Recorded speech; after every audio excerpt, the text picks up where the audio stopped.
Primitive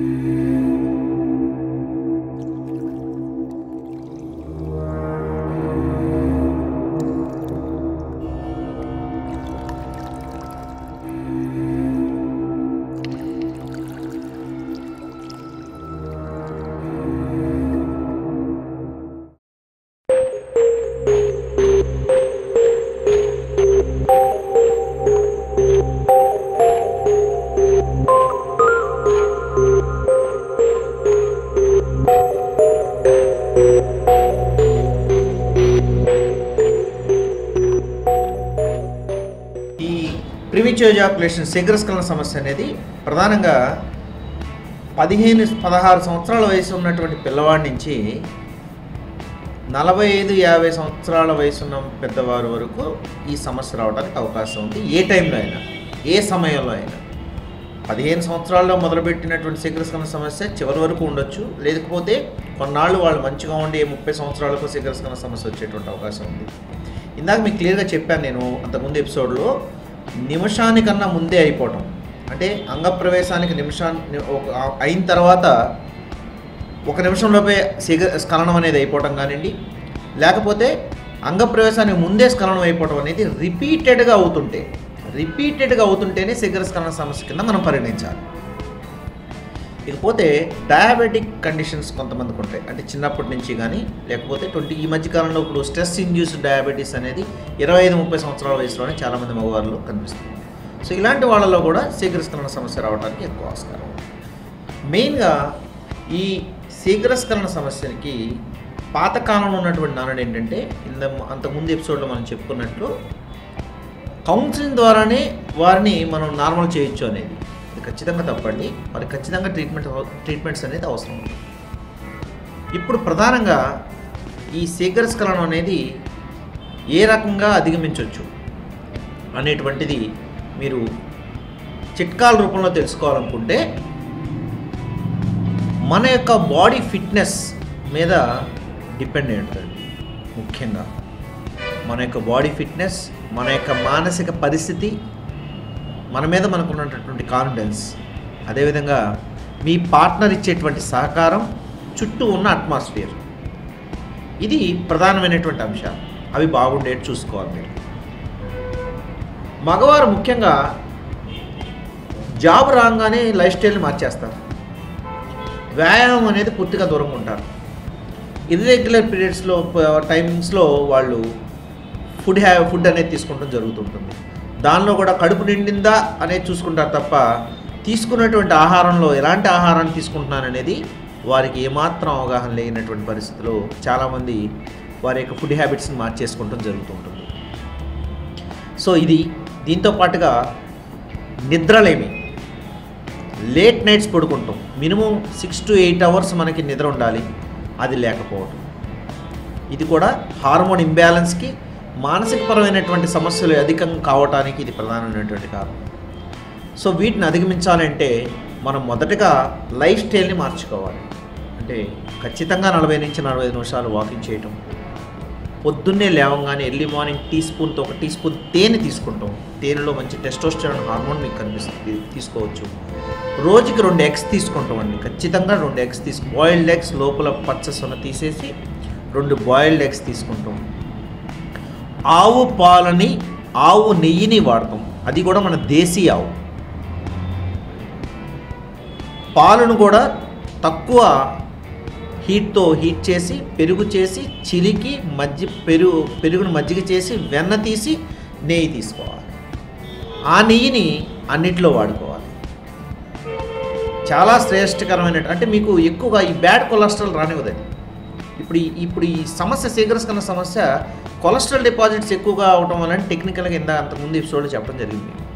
దాన్ని avoid చేయాలంటే ఆవు నెయ్యిని వాడుకుంటాం వల్ల మీకు కొలెస్ట్రాల్ పెరగదు. ఇతర వేరే నెయ్యిని మనం ఖచ్చితంగా అవాయిడ్ చేయాలి. ఇకపోతే ప్రాణాయామ కానీ, కపాలభాతి అనేటువంటి ప్రక్రియ,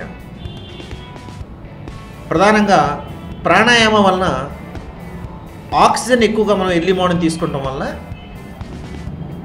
కొలెస్ట్రాల్ డిపాజిట్స్ ఎక్కువగా రాకుండా మన బ్లడ్ అనేది ప్యూరిఫికేషన్ ఎక్కువ జరుగుతుంది. అంటే మన శరీరంలో రక్తాన్ని శుద్ధి చేసేటువంటి గుణం కేవలం ఆక్సిజన్గా ఉంది. ఆ ఆక్సిజన్ ఎప్పుడు దొరికేది, ఎప్పుడు మంచిగా దొరుకుతుంది? ఎర్లీ మార్నింగ్ దొరుకుతుంది. అదేవిధంగా ఇప్పుడు వచ్చేటువంటి లైఫ్ స్టైల్ డిజార్డర్స్ ఏదైతే ఉన్నాయో, ఇందాక మీకు చెప్పడం జరిగింది, నడుం నొప్పి, మెడ నొప్పి, ఇలాంటి సమస్యల వల్ల కూడా శృంగార సమస్యలు వస్తాయని చెప్పడం జరిగింది. దీనికి ప్రధాన కారణం ఏంటి? Calcium deficiency. దానిలో ముఖ్యంగా విటమిన్ డి డెఫిషియన్సీ. ఇప్పుడున్నటువంటి సమాజం మన పరిస్థితుల్లో మనం ఏసీల్లోనే ఉంటున్నాం, బయటికి వచ్చేటువంటి పరిస్థితి లేదు, సరైనటువంటి ఎండ ఎక్స్పోజర్ ఉండట్లేదు. విటమిన్ డి అనేది మనకి చాలా ఫ్రీగా దొరుకుతుంది. అంటే ఎర్లీ మార్నింగ్ మీరు వాకింగ్ కనుక చేస్తే ఎంత ఉపయోగం? మొదటిది విటమిన్ డి దొరుకుతుంది. వాకింగ్ చేయటం వల్ల టెస్టోస్టెరాన్ హార్మోన్ అనేది ప్రకృతి సహజంగా మీకు ప్రొడ్యూస్ అవుతూ ఉంటుంది శరీరంలో. ఇప్పుడు ఏం చేస్తున్నారు? చాలా కొత్తగా టెస్ట్ చేస్తున్నారు, టెస్టోస్టెరాన్ హార్మోన్ తక్కువ ఉందనగానే ఇంజెక్షన్స్ ఇవ్వడం మొదలుపెట్టారు. హార్మోన్ థెరపీ అంటున్నారు. వాడు బాగున్నప్పుడు ఎందుకు అవసరం? వాడిని ఇప్పుడు లైఫ్ స్టైల్ చేంజ్ చేసిన తర్వాత ఇంకా అప్పటికి టెస్టోస్టెరాన్ హార్మోన్ తగ్గకపోతే థెరపీ అవసరం. కాబట్టి ఈ చిట్కాలు అనేది ఖచ్చితంగా మీరు పాటించడం చాలా అవసరం. దీనిలో ఇంకా మీరు తెలుసుకోవాలంటే ఆవు పాలల్లో టెస్టోస్టెరాన్ దొరుకుతుంది, ఫిష్లో టెస్టోస్టెరాన్ డైరెక్ట్గా దొరుకుతుంది. ఫ్రూట్స్లో వచ్చేసరికి ముఖ్యంగా మగవారు ఎక్కువగా తినాల్సినటువంటి ఫ్రూట్స్ దానిమ్మకాయ, ప్రోమోగ్రెనేట్ అంటాం ఇంగ్లీష్లో, జామకాయ. అంటే డైజెస్టివ్ ట్రాక్ని నీట్గా పెట్టుకోవాలి మనం. గ్యాస్ట్రిక్ ఇరిటేషన్స్ ఎక్కువగా పెరగకుండా ఉండాలంటే జామకాయ వలన మీకు ఎక్కువగా దానిలో ఎక్కువ ఫైబర్ ఉంటుంది, విటమిన్ సి ఉంటుంది. ఎసిడిటీని తగ్గించేటువంటి గుణం జామకాయకు. దీనివల్ల ఫ్రీ మోషన్ కూడా అవుతుంది. వాతం నివారించడం జరుగుతుంది, వాతాన్ని తగ్గించుకోవడం జరుగుతుంది. ఇకపోతే మీరు కూరగాయలు తీసుకుంటే ముఖ్యంగా కాలీఫ్లవర్, గోబీ, బీట్రూట్, అదేవిధంగా ములక్కాయ ఎక్కువగా ఇవి మనం మగవారు ఎక్కువగా తీసుకుంటే దానికి సంబంధించినటువంటి ఈ టెస్టోస్టెరాన్ హార్మోన్ కానివ్వండి, బ్లడ్ ప్యూరిఫికేషన్ జరగటం, మానసికపరమైనటువంటి స్ట్రెస్ని తగ్గించేటువంటి యాంటీ ఆక్సిడెంట్ గుణాలు వీటిలో ఉన్నాయి. కాబట్టి ఈ వెజిటేబుల్స్లో వీటిని ప్రధానంగా ఎక్కువగా తీసుకుంటాం, మీరు అలవాటు చేసుకోవాలి. డ్రై ఫ్రూట్స్లో ప్రధానంగా బాదం, పిస్తా, అక్రోట్స్, వీటిని ఆల్టర్నేట్ డేస్లో తీసుకుంటాం అనేది మీరు అలవాటు చేసుకుంటాం చేయాలి. మానసికపరమైనటువంటి ఆందోళన నివారించడానికి ప్రాణాయామ, కపాలభాతి ఖచ్చితమైనటువంటి పరిష్కారము.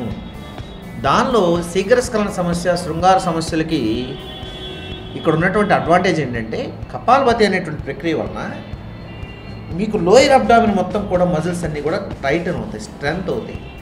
లోయర్ అబ్డామిన్ మజిల్స్ స్ట్రెంగ్త్ అయ్యటం వలన శృంగార పటుత్వం బాగుంటుంది. ఓకే, సో అదే కాకుండా ఇంకొంచెం ఎక్కువగా బాధపడేవాళ్ళు కెగల్ ఎక్సర్సైజెస్ అని ఉంటాయి, టెక్నిక్స్ అన్నమాట ఇవన్నీ. దానిలో మనం ఫిజికల్గా చేసే అంటే పిరుదుల భాగాన్ని టైట్ చేయటం, ఫ్రీ చేయటం, టైట్ చేయటం, ఫ్రీ చేయటం. దీనివలన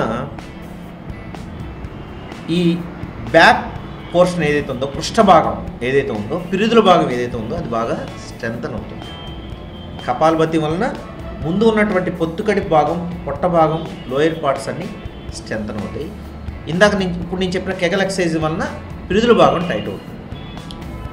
అదేవిధంగా స్టాప్ అండ్ స్టార్ట్ టెక్నిక్ అని ఉంటుంది. శృంగారంలో శీఘ్రస్ఖలన సమస్యతో బాధపడేటువంటి వాళ్ళు మీద పడి చేయకూడదు. ఒక్కసారి స్త్రీ మీద పడి చేయటం వల్ల త్వరగా అయిపోవడానికి అవకాశం ఉంది. కాబట్టి స్త్రీని మీరు కొన్ని పొజిషన్స్ చేంజ్ చేయటం వల్ల, అంటే ముఖ్యంగా వారికి నడుము కింద మీరు దుండు పెట్టి నిలబడి చేయటం వలన మీకు కొంత ఈ శీఘ్రస్ఖలన సమస్యని మీరు అధిగమించుకోవడానికి అవకాశం ఉంది.